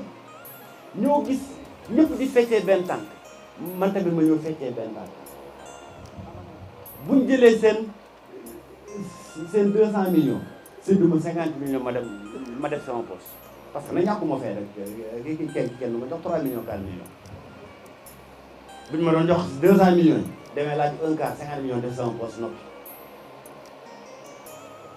waaye su ma defee 50 millions sama poche noppi bu suba inondation am zone de captage bu suba inondation am Touba su boobaa su ma tëddee du ma neloo parce que man koor la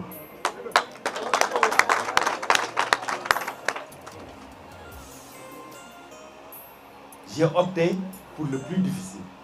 c'est de dire non au lobby c'est de dire non à l'argent facile c'est de dire que damay nekk wetu à côté du peuple pour défendre les intérêts du peuple parce que loolu la bu Ousmane Sonko ak Diomaye wóoloo ba teg ma directeur général ONAS kon su ma nungoo xaalisu lobby yi j'ai trahi leur confiance et j'ai trahi la confiance du peuple sénégalais. Cheikh Dieng ne mange pas de ce pain des lobbies.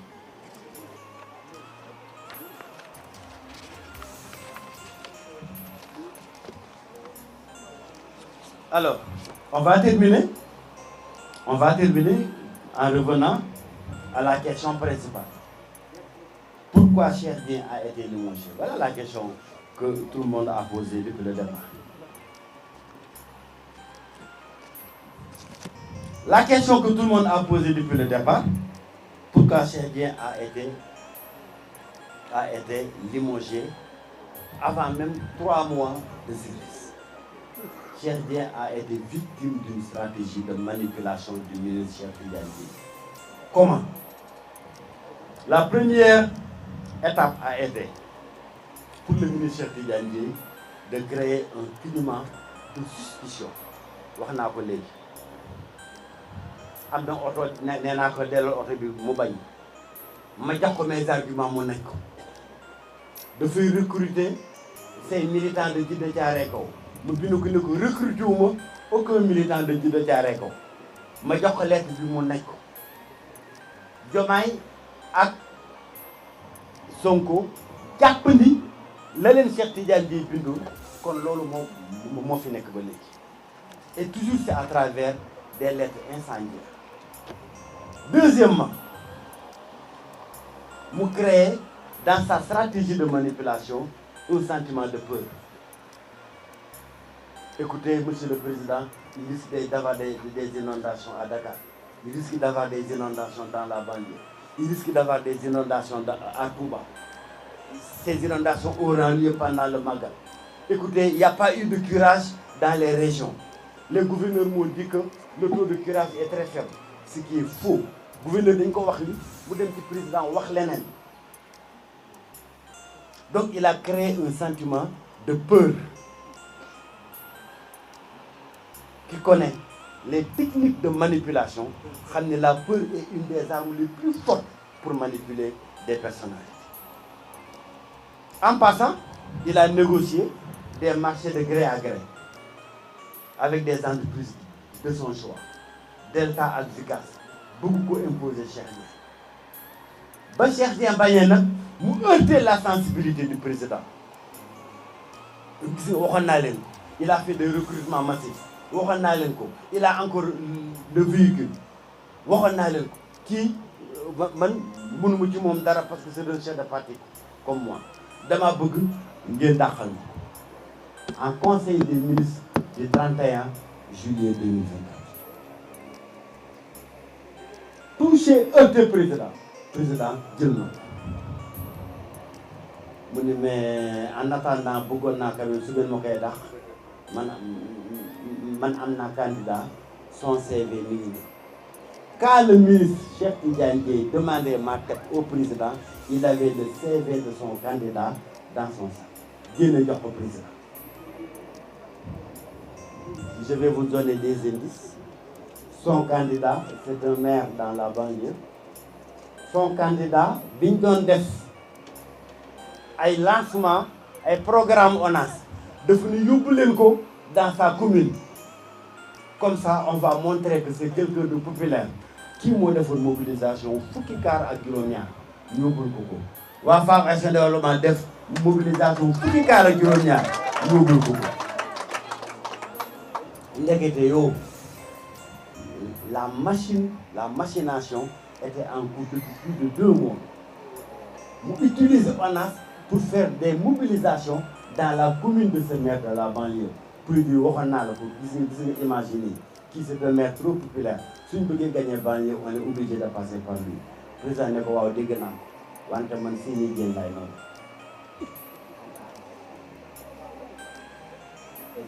Voilà la stratégie bi nga xam ni donc moom la Cheikh Tidiane Dièye utilisé pour avoir la tête du DG de ONAS parce que il avait un autre candidat. Un candidat qui appartient à son mouvement politique qu'il voulait mettre à la tête de ONAS pour pouvoir contrôler les ressources de ONAS. En définitive, le contre-feu bi nga xam ni moom la Cheikh Tidiane Dièye commandité woon avec un journaliste de service sur des histoires de voitures, sur des histoires de gaffe, affaire recrutement yu ñàkk fayda. C'était juste des manipulations innommables. Et c'est triste cette manière de faire de la politique. Man dama bëgg nit ñi bu ñu def politique ñu ànd ci ak dignité ñu ànd ci ak courage mais ñu ànd ci ak gëm yàlla ànd ci ak setal parce que politique saltewul man Cheikh Dièye du ma mës a def lu salte ci politique jarul lu ma politique du ma yàqal dara ci sama diine politique jarul lu ma wante li nga xam ni nag li nga xam ni moom la Cheikh Tidiane Dièye def mooy li ñu woy du cannibalisme politique mooy marcher sur des cadavres parce que tu as ton candidat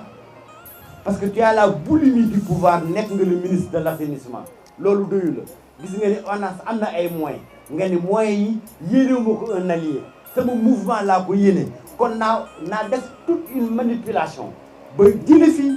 le maire Cheikh Dieng jële fi le DG Cheikh Dieng pour teg fi maire bi nga xam ni mooy sama candidat voilà la stratégie de manipulation bi nga xam ni moom la Cheikh Tidiane Dièye def. Et aujourd'hui un ministre qui s'est livré pieds et poings liés à la mafia de ONAS est-ce que amati na légitimité pour mën a wax waxu jubal. Je pense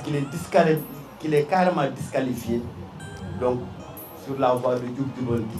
parce que jubanti mooy day xaalis bi day yomb Cheikh Dieng mënoon koo jël Cheikh Dieng am ngor bàyyi ko fa yow nga ne monsieur le ministre man entreprise yi nga xam ne ñoo ma neex ñoom lay jox marché si ce budget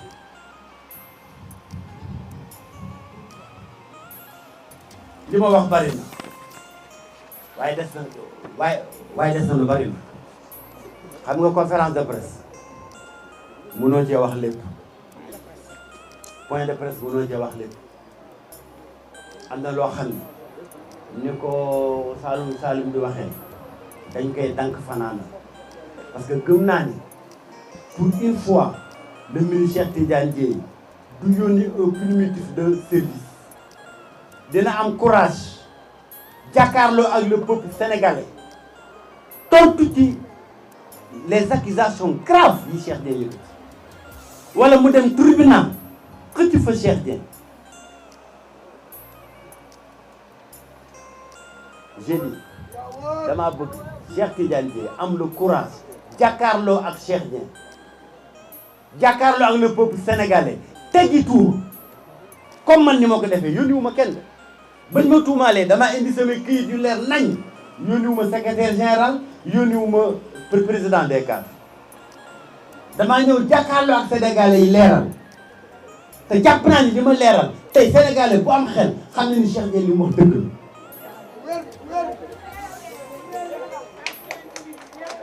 damaa bëgg Cheikh Tidiane Dièye mu am ce même courage ñëw jàkkaarloo ak le peuple sénégalais wa illa mu am le courage dem tribunal Cheikh Dieng fekk ko tribunal su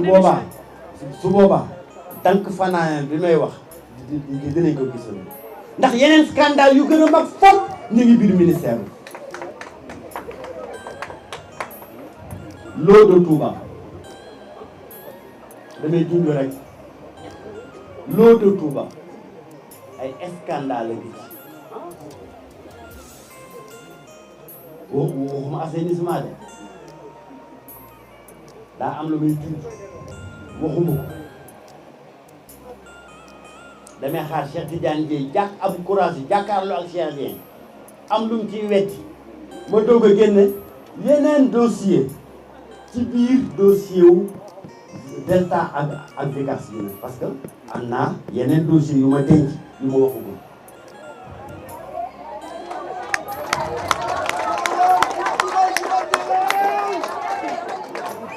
li ci def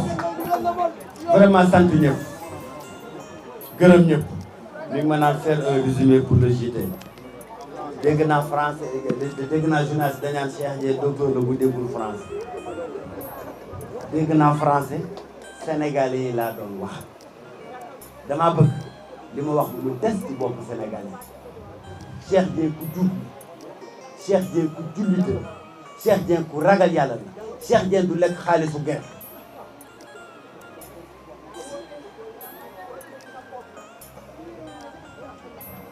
Cheikh Dieng bu doon lekk xaalisu ger Delta ak Vicat kon jox na leen marché bi du xaar Cheikh Tidiane Dièye joxoon décollage mu jox ko waaye lépp lu may def dama koy teg ci dëgg dama koy teg ci yoon parce que la tax marché bi ma jox ko entreprise yoo xam ne xam naa ni dinañ ma ko liggéeyal liggéey ba ma bëgg liggéey bi président Diomaye bëgg liggéey bi Ousmane Sonko bëgg liggéey bi arrangé peuple sénégalais xam naa lu tax donc ma ne la commission des marchés travailler en toute transparence pour que entreprise yi nga xam ne ñooy compétir ku ci gagné ngeen jox ko marché bi en toute transparence ba pare nag ma mettre en place un dispositif de contrôle boo xam ni nous sommes ONAS parce que dama court-circuiter la hiérarchie habituelle bi amoon su ngeen demee ONAS di ngeen fa fekk note de service yi ma fa defoon pour court-circuiter loolu parce que je voulais avoir le contrôle total et personnel sur la performance, sur l'effectivité du travail que faisaient ces entreprises. Les directeurs régionaux dinañu wax ni Cheikh Dieng les appelle tous les jours pour xool Delgas lu mu liggéey ak lu mu liggéey fan la toll ak fan la toll. Cheikh Dieng se rendait personnellement sur le terrain di superviser liggéeyu Delgas à Saint-Louis ak à Kaolack sama kanam lañ ko doon defee yónneewu ma ko damaa dem saytu ko sama bopp parce que man bu ñu ma dénkee liggéey dama koy fonk dama koy téye ndax ka ma ko dénk dafa am yaakaar ci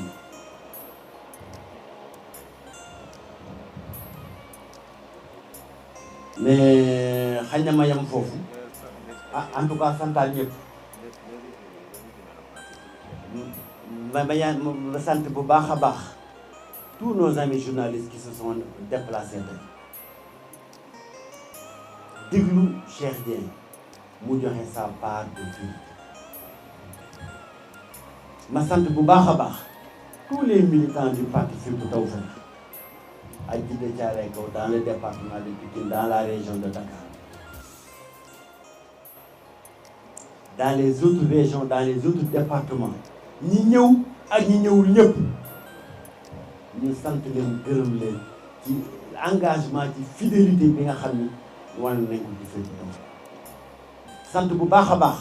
vraiment tous les Sénégalais yi nga xam ni woon nañ ma ni ma xam nañ ni defoo dara waaye bul wax sax jarul ngay wax ndax yàlla setal na la ba journaliste yi génnee di wax ni affaire lu ndekte du affaire oto affaire marché la affaire marché bi nag il fallait que ma teg ko tey ma sant yooyu journaliste sur le travail d'investigation qu'ils ont fait pour commencer à mettre la puce à l'oreille au peuple sénégalais sant bu baax a baax mes collègues mes anciens collègues de la direction des eaux et forêts colonel Youssou Lo représenté leen fii tey dañoo bëggoon a def une conférence de presse depuis semaine passée pour dire qui est Cheikh Dieng parce que nag Cheikh Dieng dañ koo xam rek sur le milieu politique te xamuñu ko sur le plan professionnel xamuñu ko sur le plan scientifique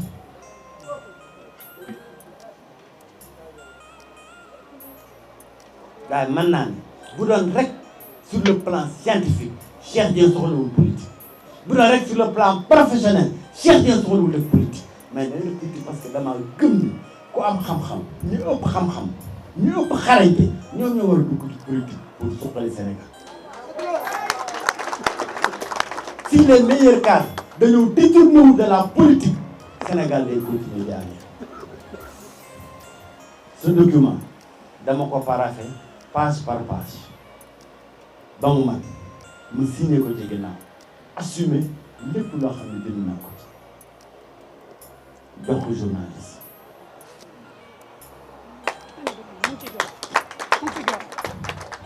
jox boole ci les pièces jointes jox ko benn journaliste ñëpp mën nañ ko scanner ñu ko scanner wul dinañ ko am donc ma sant leen bu baax a baax gërëm leen bu baax a baax jéggalu la version française voilà donc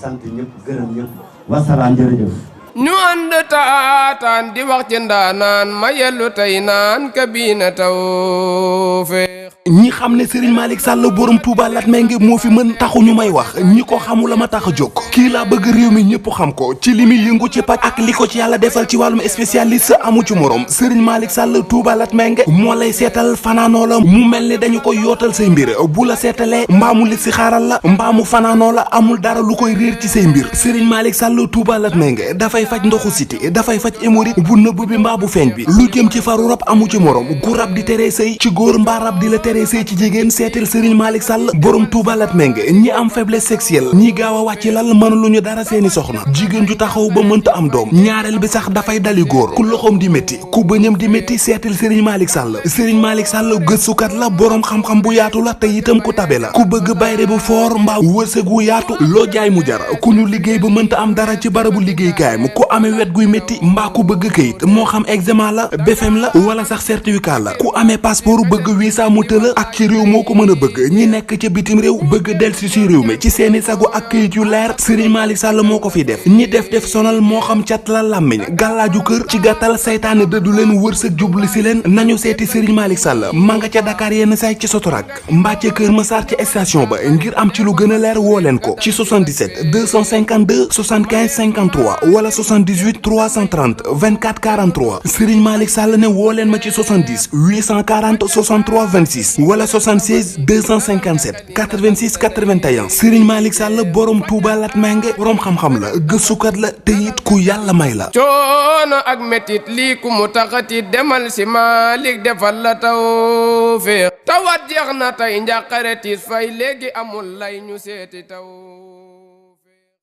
yegsi la jàmm ci cabinet Tawfekh TV bu dee gan nga ci chaîne bi bësal fii ñuy wax abonné nga activer cloche de notification bi moo lay may lépp lu ñu dugal rek nga jot cabinet Tawfekh TV taxaw ci di leen jox xabaar yi am solo cabinet Tawfekh TV ci dëgg rek lay sax yéena ko moom gaañi bokk leen ko waay.